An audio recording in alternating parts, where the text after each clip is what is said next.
Hello and welcome to Native VMS. My name is Jack Newman, and today you will join us for one of our partner success stories. I've got the pleasure to be joined by Alex Onoufriou of Interquest. Alex, good afternoon. Afternoon, Jack. How are you, sir? Very well, thank you. And yourself?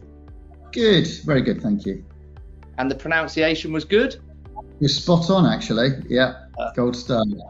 Awesome, thank you. Just to set some context then to this video, back in 2019, in a world with much less complexity than today, Native and Interquest commenced a strategic partnership for Native's technology to underpin the diverse program portfolio of Interquest. And so here we are today to discuss elements of that partnership. Alex, maybe a good place to start would be please to introduce yourself and the Interquest business. Yeah, thanks, Jack. So, Alex Onoufriou. I've been running the Interquest Solutions business now for about 4 years, kind of stemming from total talent right the way through to managed service or MSP, recruitment process outsourcing, which is kind of your traditional RPO. And as I say, as the market's kind of evolved, more sort of total talent offerings where essentially you're combining the two of them together. The group we're part of Interquest Group, which is again a total talent business. Initially started as an IT recruitment business, and more recently, we've evolved to include a consulting arm, an executive recruitment arm, as well as a public sector business. So the solutions business runs in isolation, and at the moment, it's there that we actually utilise the Native tool. That's great, thank you. And just to then elaborate a little bit more on the initial problem that you tried to solve in bringing Native in, what was that process around? What was the real challenge that you were looking to solve? Yeah, good question. We had worked with the previous provider for about 5 years. I think what gets you from A to B doesn't get you from B to C. And I think at the size of the organization that we were, I think the technology was kind of fit for purpose. However, as I think time progressed, we realized that actually some of the functionality was becoming obsolete.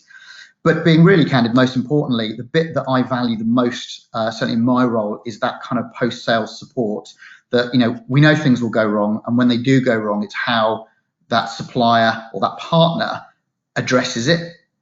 And I think what we were starting to see was some challenges in that sort of customer support, in that real strategic partnership, seeing the bigger picture, supporting us through, transformational periods and evolving as our business evolved.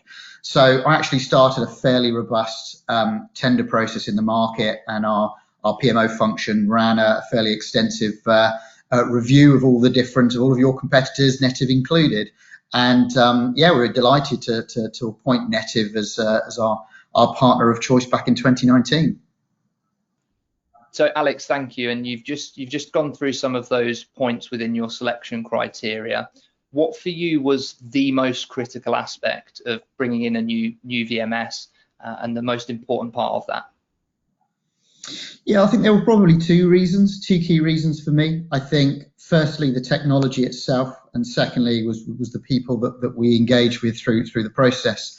If I start with the technology, for me, it's not just about where you are now, but also it's about where you are looking to go. We have a roadmap, a strategy, a 3-year strategy that we're trying to achieve, and we're already on that journey. And what was nice to see is that your roadmap of initiatives and development aligns to ours. So I think the fact that the functionality started to extend into the statement of workplace, I think is key. As you know, that's an area of the business that we are starting to evolve, and we've already been talking about some combined opportunities in that space, which is brilliant. I think the fact that you're also there as an ATS, whilst obviously we were talking to you initially about the VMS side of it, we know you've got the ATS piece as well. So I think just knowing that you've got that kind of in your armory is really important. Then I think from the people side, no one likes to be sold to. There's got to be that kind of authenticity and that cultural alignment, and I think that came through significantly when we met yourselves and Norma and Bart and Patrick. Everyone kind of showed a sort of a genuine partnership spirit, a willingness to help, to support future conversations with clients, to support with, collateral that we can share with clients. And I think that came through from the very first meeting. And that's, touch wood, that's played through, post sales as well, I'm pleased to say. That's great. Thank you. And so then just to elaborate a little bit more on the scope of your initial implementation, because it wasn't a cut and shut, straightforward implementation of one VMS to service one customer. I think originally we serviced 4 of your customers in that original implementation. So what was that experience like for you and for the business? Yeah, I think it's, any implementation, I think you go into it slightly apprehensive because there's risk attached, particularly when the tool and the technology that you're looking to implement directly is involved in payrolling quite a lot of contractors. And if they don't get paid and that falls down, you've got a problem on your hands, as we all know. So I think, looking to do multiple implementations across multiple clients was a risk, but it was a calculated risk. We piloted with some of the smaller clients first, and we worked our way through to the larger ones. But I think where you get the confidence is, again, in a partner that's going to sit down, that's going to talk you through the project plan, show you what the risks and issues are, show you what the mitigating factors are, reassure that every part of the tool has been tested to within an inch of its life. And again, that had to be done both from your side and from our side as well. And I think what really worked well was just, it sounds kind of a cliche, but the open lines of communication. We spoke daily, we spoke openly. If we knew there was an issue, we'd front it, we'd work through it, we'd move on from it. If there was an issue on our side, you weren't afraid to give us feedback to say, look, we need you to be pressing on. So I think that's kind of how we made it work. It is fraught with danger when you're looking at VMS implementations across multiple clients. But I think we managed it really well, and equally the communication out to the business as well as we went along. Perfect. And so as an extension of that, how has it been for Interquest dealing with native on more of a day-to-day basis, more of an operational sense? Oh, it's been delightful, Jack. It's been delightful. It's been fantastic. Jack, I think, again, what's been really nice is, you've got some good relationships, with my leadership team. You've got good relationships with, the operational team that use the system day to day. I think we've had some really good dialogue with, with Patrick, at a leadership level. He and I talk, once a month. We talk through strategically where each of our organisations are going and make sure that we remain aligned. We work through any challenges that may come up, and I'm pleased to say we've had, little or no challenges in the just over a year that we've been kind of working together. And as I say, so far from my perspective, everything that we've asked for, I think you guys have delivered on, which has been really important. I think just that whole, we'll do what we say we're going to do, and that sort of, I guess, what's the word?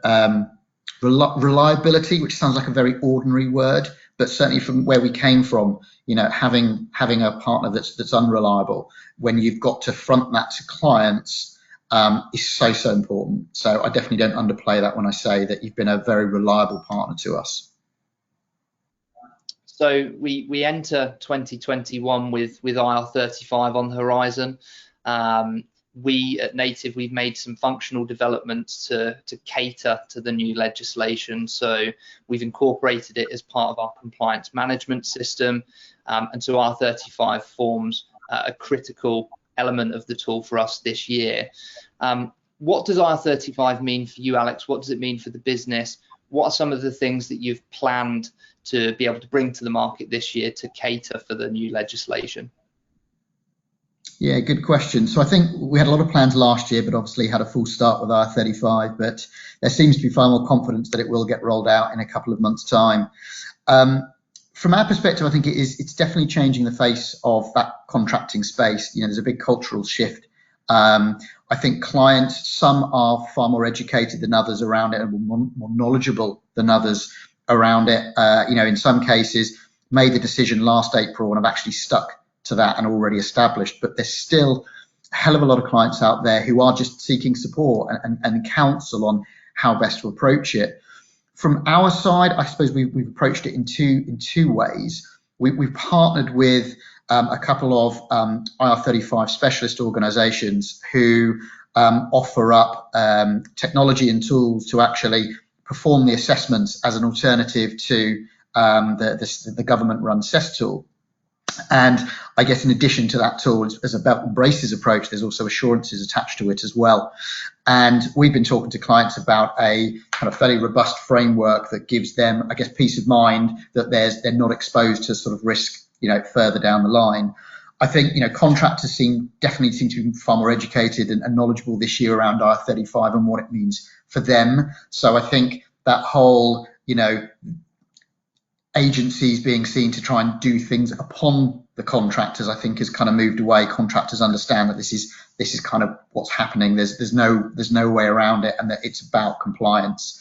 So we've been talking to all of our solutions clients around R35, supporting them through that, both from a technology and assessments perspective, but also guiding them through some of the operational points, some of which I think you touched on there, Jack, that the netted tool can help support as well. So it's going to be an interesting kind of few months as we reach April.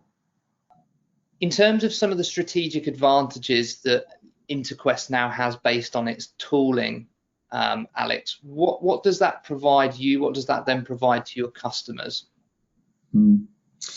Yeah, I mean, I touched on it earlier. I think a really big one from a tech perspective, and where Netiv is now playing a really key part, is in that statement of work space. I think with the gig economy coming, I think with seeing more and more sort of total talent solutions coming together, I think that statement of work piece that was typically seen as kind of a little bit left field seems to now being part of that total talent kind of offering. And I think having a single unified piece of technology that can essentially channel any people requirement through and have that capability, VMS functionality is very, very different to RPO, which is very, very different to statement of work. And I think, our technology is helping us to have a conversation with the client to just simplify that entire recruitment life cycle. So strategically, really, really important. And I think, we have an operations team that continue every month there in the market, researching the latest technology, making sure that we are equipped to support clients. We build very bespoke solutions. So, we don't believe we're technology agnostic. So, we build a tech stack based on the specific of the client needs. So we like to stay very close, and I think we've got to a point now where we can work with most clients and most challenges. There's not many now that we've not come across before. So the year 2021, what are some of your predictions, Alex, for this year in terms of challenges that Interquest might face, but also the MSP market more generally?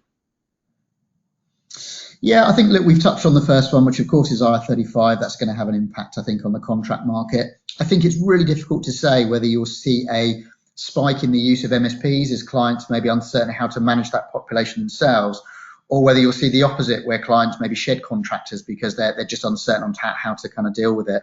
And I suppose my advice there, of course, is to, before you take any of those decisions, would be to speak to either your recruitment partners and see if there's a solution that means that you can retain those populations and just engage them more compliantly, because the work doesn't disappear, it's still got to be done. So I think that bit's still to be seen exactly how it's going to play out.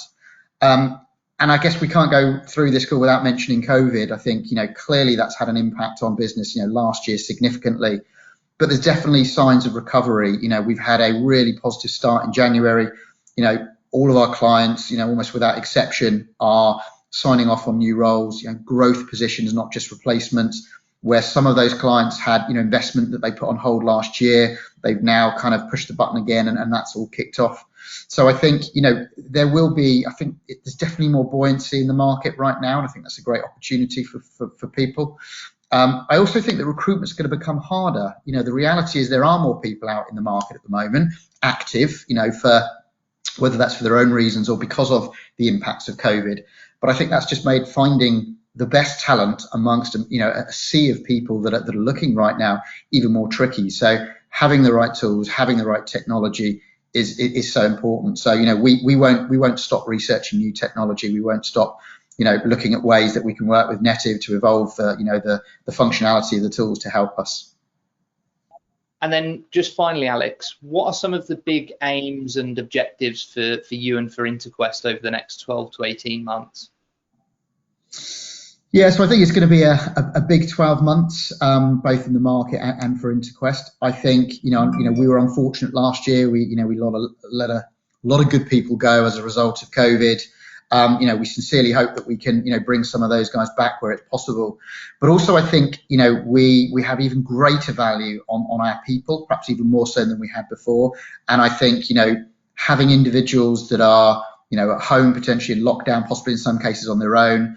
I think, the challenge for me this year is keeping those people motivated, engaged, communicated with, feeling like they're still part of a team, keeping their spirits high. I think, my management team are going to have to kind of work overtime, figuratively speaking, to keep those people engaged and motivated, because last year was a tough year. People will be battle worn, across every market, I think. So to go again this year and to have that same enthusiasm is going to be tough. So, we've focused a lot of time around our people. We've talked about mental health challenges, and we've also talked about kind of training and development for people. So really kind of investing as much as we can in people. So another challenge to your question, Jack, I think that's on our radar this year, I think, is keeping ourselves relevant with our clients. We've seen that a lot of clients are looking at kind of redundancies, and therefore there seems to be a greater importance placed on internal mobility, whether that's retraining or whether that's, where they didn't have a talent management program, actually developing one and retraining and redeploying people within their organizations. So, we've started to look at branching out beyond just pure recruitment and into the talent space. And we've got a couple of successful programs running right now where we're working with some, big corporates and some actually some smaller clients as well, to increase the visibility of their internal population from a talent perspective, and helping to redeploy them across, the open vacancies across Europe. So I think, breaking into that space and supporting clients with those sorts of challenges, I think is going to be really, really important this year. I have to ask you, if there was one criticism or one constructive criticism that you could make of Native, an area for development, let's call it, what might that be, Alex? Oh, that's a good question. If you don't have an answer, that's good question. I can't think of one, which maybe is testament. I mean, look, on a serious note, I think, look, you guys have done everything that's been asked of you. I talked about reliability, and that is so important. There literally isn't anything. You've been really thorough in your approach. You've built great relationships with our teams. The technology, everything that you said it did, it does for us. Where we've spotted opportunities for development of the tool, you've been really responsive to that. So genuinely, I think, you've kind of been the perfect partner to us. So, we're quite excited about working together in 2021 and what it's going to bring. Alex, thank you for being a really great guest today. We really value this partnership. We're proud of the Interquest business. We're proud of your resilience and your culture in making it through last year and for coming out stronger in 2021. And we look forward to developing the partnership with you for many years to come as well. Thanks, Jack.